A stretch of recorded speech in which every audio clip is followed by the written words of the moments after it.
Hello everyone, welcome to code blocker Ganesh. तो आज हम सीखने वाले हैं how to convert NFA to DFA, मतलब नॉन डिटर्मिनिस्टिक फाइनाइट ऑटोमेटा को हम डिटर्मिनिस्टिक फाइनाइट ऑटोमेटा में कन्वर्ट कैसे कर सकते हैं। तो यहाँ पे हमारा क्वेश्चन है NFA of all binary bit which second last value is 1।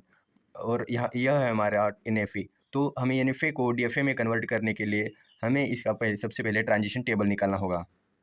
तो सबसे पहले हमें यहाँ पे निकालते हैं ट्रांजिशन टेबल। और यहाँ पे जितने भी स्टेट्स है वो हमें सबसे पहले लिखना है क्यू नॉट, Q1, Q2 और जितने भी अल्फ़ाबेट्स है उन्हें भी लिखना होगा, मतलब 0 एंड 1। तो जब हम क्यू नॉट में 0 पास करेंगे तो वो जाता है Q0 तक, और जब हम 1 पास करेंगे तब Q0 तक, और Q0 और Q1 तक जाता है। जब हम Q1 में 0 पास करेंगे तो तब वो जाता है Q2 तक, और जब हम 1 पास करेंगे तब वो Q2 तक जाता है। यहाँ पे अब Q2 में हम जब 0 पास करेंगे तो वह कहाँ भी नहीं जाता, मतलब यहाँ पे आंसर आएगा नल। यहाँ पे हम 5 भी लिख सकते हैं, और Q2 में जब हम 1 पास करेंगे तब भी कहाँ भी यहाँ पे आंसर आएगा नल। तो हमें इसे इस ट्रांजिशन टेबल एनएफए का ट्रांजिशन टेबल जो है यह, तो हमें इसे डीएफए में कन्वर्ट करना है। तो सबसे पहले यहाँ पे हमें ये जो पहला रो है वो इसे एज इट इज़ कॉपी करना है ये डीएफए के ट्रांजिशन टेबल में।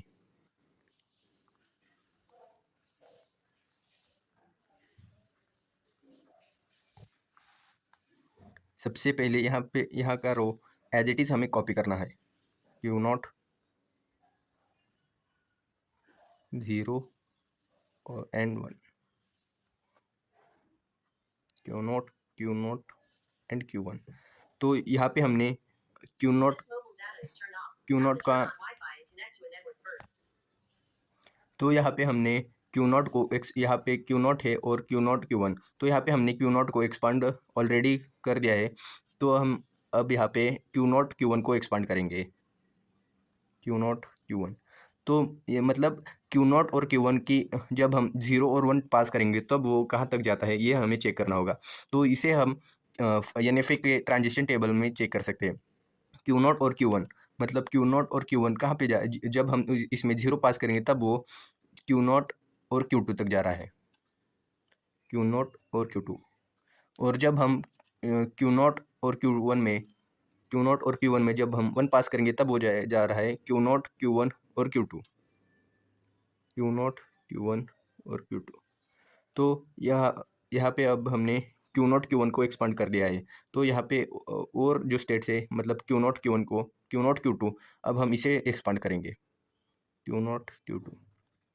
तो इसे भी हम एनएफए के ट्रांजिशन टेबल में चेक करेंगे। तो Q0 Q2 में जब हम 0 पास करेंगे तब वो जा रहा है Q0 में, जब हम 0 पास करेंगे तो तब वो जा रहा है Q0 तक, और जब हम Q2 में 0 पास करें तब वो नल है, मतलब कुछ भी नहीं, यहाँ पे हमें कुछ भी लिखने की ज़रूरत नहीं है। और उसी तरह जब हम Q0 में 1 पास करेंगे तब वो जा रहा है Q0 Q1 तक, और जब हम Q2 में 1 पास करेंगे तब वो नल है। तो हम यहाँ पे लिखेंगे सिर्फ Q0 और Q1। तो अब यहाँ पे हमने Q0 और Q2 को भी एक्सपांड कर दिया। जो रिमेनिंग स्टेट है, यहाँ पे हमने फर्स्ट रो में Q0 को एक्सपांड कर दिया है, Q0 Q1 को भी एक्सपांड कर दिया है, और सेकेंड रो में Q0 Q2 को भी एक्सपांड कर दिया है। तो यहाँ पे बचा है Q0 Q1 Q2, अब इसे भी एक्सपांड करेंगे, Q0 Q1 Q2। तो इसे भी हम एनएफए के ट्रांजिशन टेबल में चेक करना होगा। तो Q0 Q1 और Q2 में जब हम 0 पास करेंगे तब वो जा रहा है Q0 Q1 Q2, और Q2 में जब हम 0 पास करें तब वो जा रहा है नल, मतलब डेड स्टेट तक। तो हमें उसे डेड स्टेट को लिखने की ज़रूरत नहीं है, तो हम सिर्फ लिखेंगे Q0 Q2।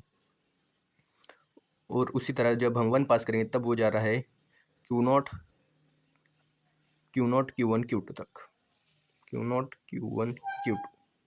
तो अब यहाँ पे हमने सभी स्टेट को एक्सपांड कर दिया है। ये जो थे सभी स्टेट्स को हमने एक्सपांड कर दिया है। तो यहाँ पे 4 स्टेट्स है, तो हमें इसका डायग्राम, डीएफए की डायग्राम निकालनी है। तो जो जितने भी यहाँ पे स्टेट्स है हमें उनकी डायग्राम निकालनी है। तो Q0, Q0, Q1, Q0, Q2, Q0, Q1, Q2। तो जब हम Q0 में 0 पास करेंगे तब वो जा रहा है Q0 तक, मतलब सेल्फ लूप। और जब हम 1 पास करें तब वो जा रहा है Q0, Q0, Q1 तक। और Q0, Q1 में मतलब यहाँ पे जब हम 0 पास करेंगे तब वो जा रहा है Q0, Q2 तक। और यहाँ पे जब हम 1 पास करेंगे तब वो जा रहा है Q0, Q1, Q2 तक। और Q0, Q2 में जब हम 0 पास करेंगे तब वो जा रहा है Q0 तक, Q0 तक। और 1 पास करने पर वो जा रहा है Q0, Q2, Q1 तक। और Q0, Q1, Q2 में जब हम 0 पास करेंगे तब वो जा रहा है Q0, Q2 तक। और 1 पास करने पे वो वहीं पे है, मतलब सेल्फ लूप। तो यहाँ पे हमने यानी DFA का ट्रांजिशन टेबल निकाल लिया है, मतलब डायग्राम निकाल लिया है। तो यहाँ पे हमने DFA फाइंड कर लिया है। लेकिन यहाँ पे हम देख सकते हैं कि NFA बहुत ही सिंपल है। और उसे जब हम DFA में कन्वर्ट करेंगे तो यह बहुत कॉम्प्लिकेटेड है। मतलब जब हम DFA को NFA में कन्वर्ट करते हैं यह बहुत सिंपल है, लेकिन NFA को जब हम DFA में कन्वर्ट करेंगे यह थोड़ा सा कॉम्प्लिकेटेड है। अगर आपको यह वीडियो पसंद आ रहा है तो इसे लाइक करिए और चैनल को सब्सक्राइब करिए। अगर आपको कोई डाउट है तो कमेंट बॉक्स में पूछ सकते हैं। NFA डायग्राम में यहाँ पे Q0 जो है फर्स्ट स्टेट है, और Q0, Q2 जो है वो है फाइनल स्टेट। तो यहाँ पे हमें Q0 जो है वो है फर्स्ट स्टेट, और Q2 जो है वो है फाइनल स्टेट। तो या इसी NFA के ट्रांजिशन टेबल में Q2 को हम फाइनल स्टेट कहेंगे। लेकिन जब हम इसे DFA में कन्वर्ट करेंगे तो यहाँ पे Q2 जो है वो बहुत सारी स्टेट्स में है। तो हमें यह फाइंड कैसे होगा कि फाइनल स्टेट कौन सी है। तो यहाँ पे हमें करना होगा कि जिस भी स्टेट्स में Q2 प्रेजेंट है उसे हम फाइनल स्टेट कहेंगे। मतलब यहाँ पे Q2 प्रेजेंट है तो इसे, और इसे इस स्टेट में Q2 प्रेजेंट नहीं है तो इसे हम फाइनल स्टेट नहीं कह सकते। और Q0 जो है वो as it is first state रहेगी। तो उसी DFA के डायग्राम में हम Q0, Q1, Q2 को फाइनल स्टेट कहेंगे, और Q0, Q2 में